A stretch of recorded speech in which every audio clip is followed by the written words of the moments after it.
Hey, what's up everybody, and welcome back to News Dose.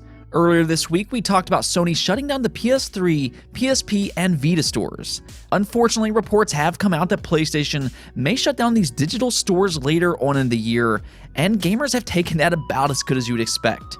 In other words, they hate it, but considering Sony hasn't officially announced anything to this point, are they looking for a replacement to keep these games alive going forward? Possibly even backwards compatibility for the PlayStation 5? Well, a new patent popped up recently that has led to a lot of speculation that it's actually happening, so we're going to take a look at that today. Also, in a year filled with delays, we have yet another big Xbox Series and PS5 game that was delayed, and we're going to go over that and what it means for the game industry going forward. First though, as usual, we got a lot of things to talk about, so let's start off today with some news about Fantasian and Hironobu Sakaguchi. So Fantasian is Mistwalker's upcoming JRPG coming to Apple Arcade later this year.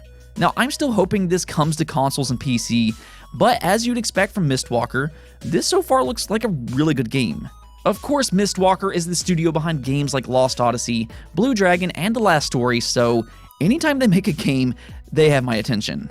I personally think that Lost Odyssey is one of the best JRPGs ever made.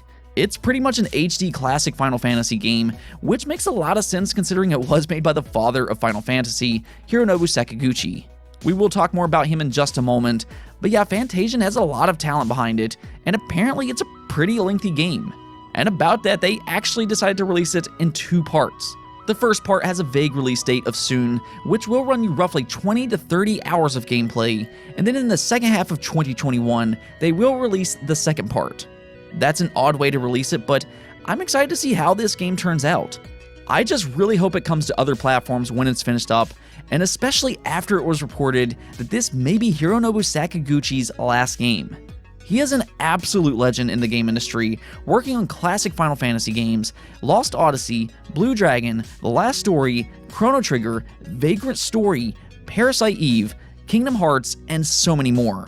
He has been a huge part of so many great Japanese games, and this could be the last one. Just what a career, and he will be sorely missed when he does leave, but I wish him all the best. If you are interested in Fantasian though, I will keep you updated as we get more news about this exciting JRPG. Next up, Halo Infinite was in the news as the voice actor Verlin Roberts may have let the release window slip in a recent podcast on YouTube.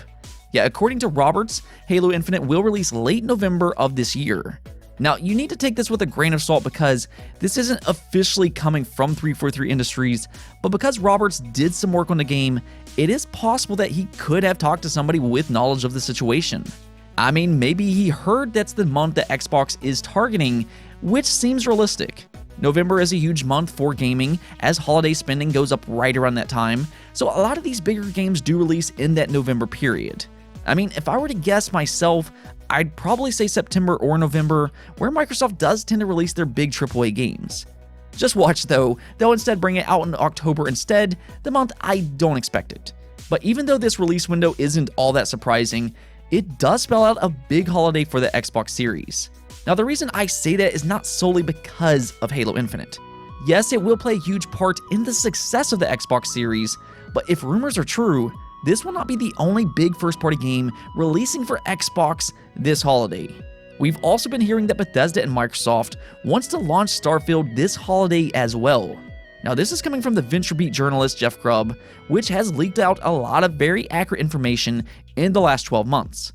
So there is a reason to believe him, but he also notes that it's not a guarantee. However, if Xbox can somehow publish both Starfield and Halo Infinite in the same holiday, that will be absolutely huge for the Xbox brand. Now we just need to kind of wait and see how things play out, but at the very least, all expectations are for Halo Infinite to launch sometime late 2021, barring any kind of delays. Now speaking of delays, we unfortunately do have a big delay to talk about, and that's for the Left 4 Dead-like game, Back 4 Blood. Back 4 Blood is basically a spiritual successor for Left 4 Dead by Turtle Rock Studios, or originally Valve South. They were the studio behind Left 4 Dead and were acquired by Valve in 2008, and then later became an independent studio by the name of Turtle Rock Studios. They pride themselves on asymmetrical cooperative games such as Evolve, but now they're going back to their roots by working on a spiritual successor to the massive hit Left 4 Dead.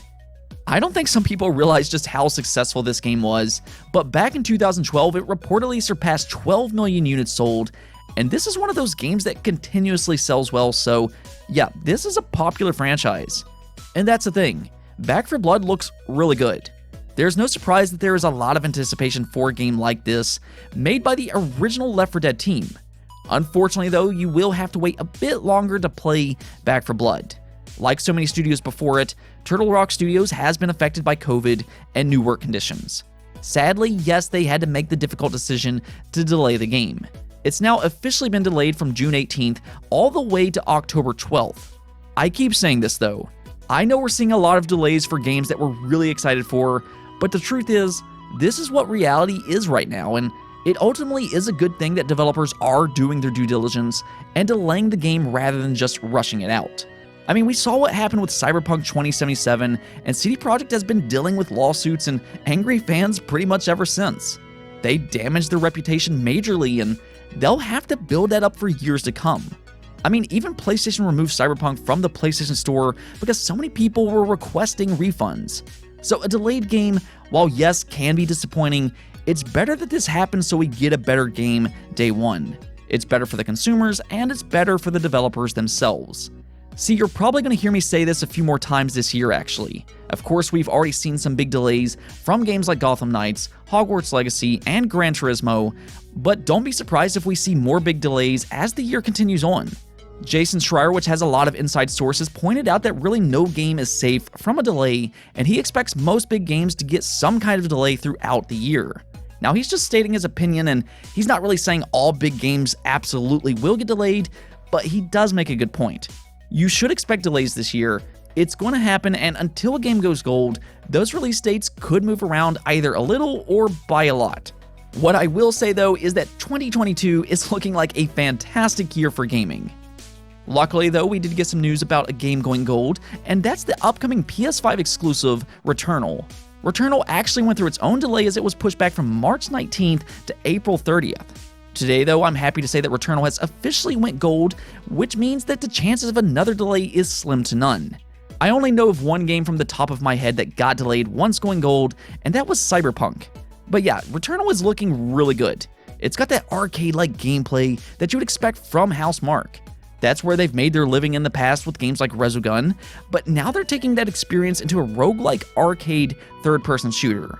It's very fast-paced with all kinds of neon lights, and from a gameplay standpoint, it looks excellent.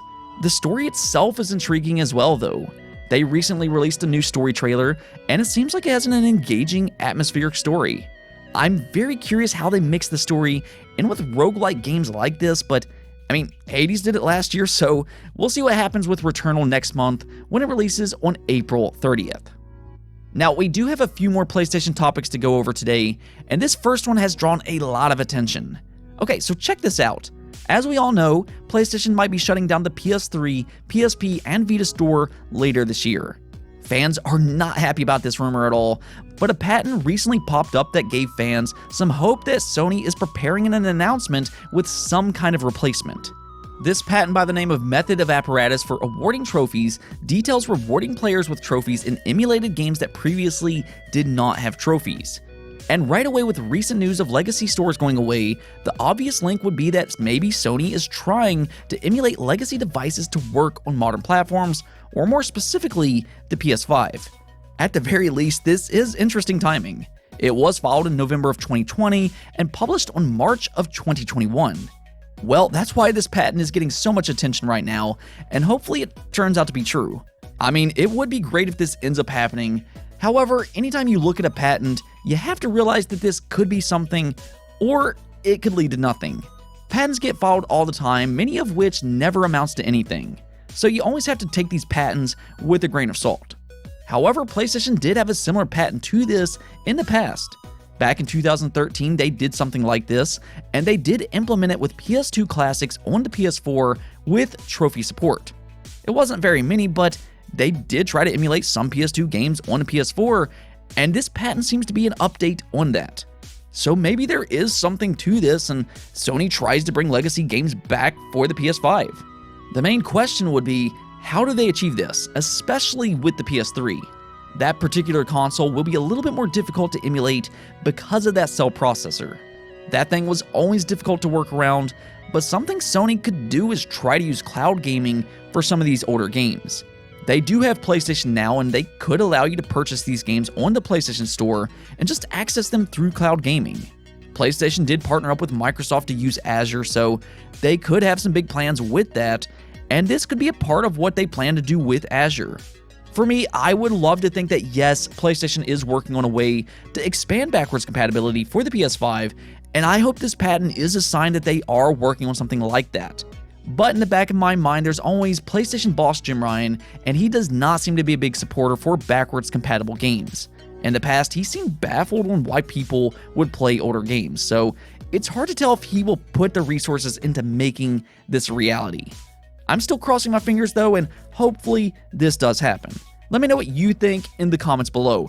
Will they make this a reality or not? Moving on though, one more quick topic for PlayStation. Ghost of Tsushima has officially sold 6.5 million copies worldwide, which is absolutely fantastic, especially for a new IP. This just once again shows you how much fans trust PlayStation Studios to make a good game, and really they did make a good game here. I mean, a lot of people thought this game deserved Game of the Year in 2020. A lot of fans really liked this game a lot, but critics seem to like The Last of Us Part 2 more. Hey, if that's your choice, that's okay, but to see Ghost of Tsushima have so much success is great to see. Big congrats to Sucker Punch though, and now we can see why we're already getting signs of a sequel for Ghost of Tsushima. We talked about this before, but a job listing in the past did seem to allude that Sucker Punch is working on a sequel to Ghost of Tsushima. Also, PlayStation Productions just announced that they're making a Ghost of Tsushima movie as well. Yeah, it's just been a big day for this IP, so fans of this game have a lot to be happy about. On to the poll of the day though, I wanted to ask you all, what Xbox One exclusive do you think most deserves a comeback with a sequel? The Xbox One did struggle at times, and I felt like some of its exclusives were a little underrated and even unfairly treated at times. I'm not going to get into the reasons as to why I believe that, but I wanted to ask you all what you all thought, and 46% of you voted for Rise: Son of Rome. Now, I always knew this game had some fans, but this poll really surprised me. I'm actually super disappointed that Killer Instinct did not win this. I legitimately think Killer Instinct is one of the best fighting games ever made, and it's definitely my favorite, so I was disappointed that you all didn't choose Killer Instinct. With that said though, Rise does have some potential of being a good franchise. It was a very pretty game, the story was solid, and I liked the setting a lot. They could treat it like Assassin's Creed and put it in a completely different setting every time, and I think it could work. A lot of you in the comments though want Sunset Overdrive, and I will say that is an awesome game. Another really underrated game in my opinion, but that game is actually owned by Insomniac Games, which was acquired by PlayStation. So a sequel for that game would actually be handled by PlayStation and not Xbox. Maybe PlayStation would like to do a sequel though, and I'd be happy about that as well. Now, I'm not sure if PlayStation would want to work on Sunset Overdrive 2 though. They already have Insomniac Games working on Spider-Man and Ratchet & Clank, so I don't think that Sunset Overdrive 2 is on the table right now. Anyways though, that's it for this episode, but if you liked the video, don't forget the bell notification and subscribe button for more content just like this. Also, if you'd like to support the channel through Patreon, thank you for making this content possible. Peace out.